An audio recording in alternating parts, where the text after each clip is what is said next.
So finally, after 13 years, the world of Pandora makes its return to theaters in Avatar: The Way of the Water. Now the question is, was it worth the wait? Let's discuss. I watch so you don't have to.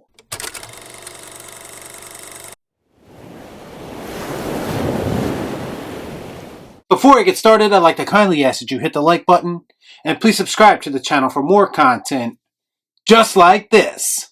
All I'm offering is the truth, nothing more. So the big knock on the original Avatar has always been the simplistic nature of its story. And rightfully so, I think. But at the same time, I've always kind of thought to myself that I'm okay with it when you present familiar ideas in new and inventive ways. Especially when those ideas are universally appealing to audiences. And to me, that's kind of what James Cameron is doing with this franchise. That makes sense. Right off the bat, I'll say this. Everything about the original Avatar was improved upon for this sequel, in my opinion. From a visual perspective, I don't think a lot of movies are going to be able to touch what James Cameron accomplished in this movie. Specifically in the underwater scenes. Because you can clearly see the time and effort put into those shots to make them look as authentic as possible. 13 years worth of time and effort. Put some effort into it!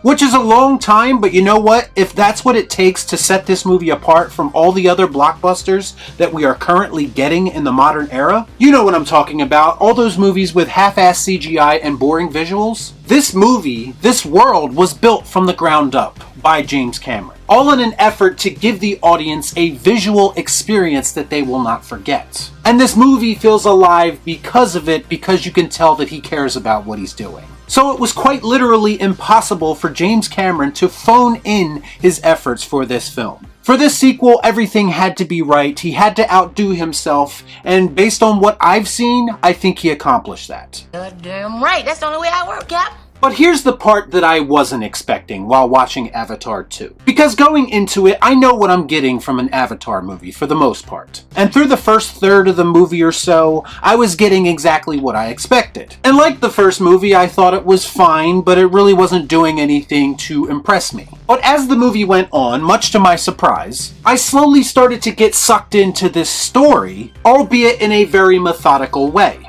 Just when I thought I was out, they pulled me back in.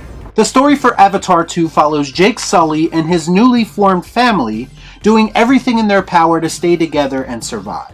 That involves them needing to relocate to a region of Pandora that is foreign to them, all in an effort to escape a familiar foe with a new look who is on a quest for revenge. Now, if you listen to that, it sounds like pretty basic stuff, right? Kind of like the original. But a great filmmaker can make that story resonate with people, as simple as it may be. Now, I don't know if this is because I'm a new dad myself, but I connected with this movie and its message on a deeper emotional level than I was prepared for. One line in the movie reads, "A father protects. It's what gives him purpose." And I ask the question, what is more relatable than that? How can you not get wrapped up in a story where a father is trying to keep his family safe? How many times have I reviewed a movie recently and said that I felt absolutely nothing watching it? In reality, it's not that hard to entertain people and connect with them through a film. That is, after all, the purpose of making films to begin with. And much to my surprise, Avatar 2, of all things, formed that connection with me.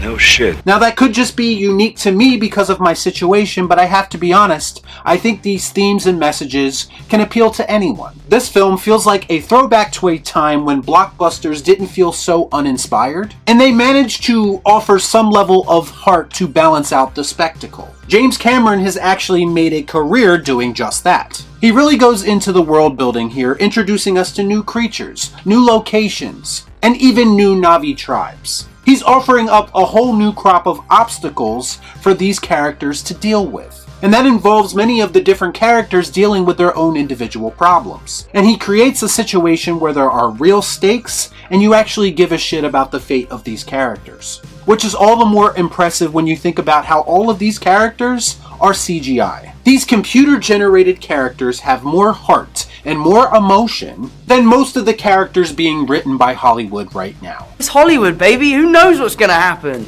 I actually cared about a giant whale-like creature in this movie more than I have any character in an MCU movie over the past few years. And yes, this movie also has messages about colonization and poaching, two subjects that would have been addressed in a heavy-handed or overt way if this film was in the hands of a lesser director. But in Way of the Water, they feel organic to this story that he is telling, rather than just being some shallow attempt to preach to people.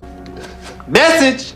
This movie also feels like it removed some of the goofiness of the original movie, by leaving out mentions of things like unobtainium, for instance. It's similar to how George Lucas kind of abandoned the idea of midichlorians after the backlash that Episode 1 received. I feel like James Cameron was listening and directly addressed some of the issues that people had with that first film. For all this talk in recent weeks about how James Cameron has lost his touch, and how he really doesn't have his hand on the pulse of the film-going audience anymore, or even that he's completely full of himself and has gone insane. Now you want to get nuts? Come on, let's get nuts. To me, Avatar: The Way of the Water proves to me that he still understands what audiences want from a cinematic experience. And maybe he's allowed to be a little bit cocky about his talents, because his talents are on full display in this movie. Earlier this year, I praised the climax of Top Gun: Maverick for being one of the best cinematic finales that I've seen in some time. Thinking about it now, I think Avatar 2's finale can give it a run for its money. Bullshit. It's action-packed, there's high stakes, there's an emotional core to it, and it's visually stunning on top of it. To me, this was filmmaking 101, and James Cameron is the professor. Was this movie perfect? No, absolutely not. There's definitely some cheesy dialogue, and the revenge tale aspect of the story is kind of cliche. It also felt like the movie was a bit too long, and it did drag in some spots. But at the end of the day, Avatar: The Way of the Water felt like a real movie to me. Jesus fucking Christ, it's about time. No shoehorned in stupid comedy to alleviate tension. James Cameron lets these important story and character moments breathe, because he knows that's what makes them more impactful. A lot of the praise for this movie will go to the visuals, and it deserves it. But I found the world building and the relatable story about family to be a lot more appealing than anything. It should probably be viewed in IMAX to enhance the experience, but I'm not sure it's 100% necessary this time around, unlike its predecessor. Get the fuck out of here! No, I cannot, it's serious! To me, Cameron made a film that cuts a little bit deeper this time around, and it doesn't really have to rely on those visuals so much. Will people show up in droves to watch this movie like they did 13 years ago? I have no idea, but I think they should, even if it's for a one-time experience, because that's what this is, an experience. If you love and appreciate filmmaking in the way that I do, I would be very surprised if you couldn't get something out of it. Bottom line, Avatar: The Way of the Water was a pleasant experience for me, much to my surprise. And that's why I'm going to give it the Pleased Palpatine. Good. Y'all be cool. Shut up.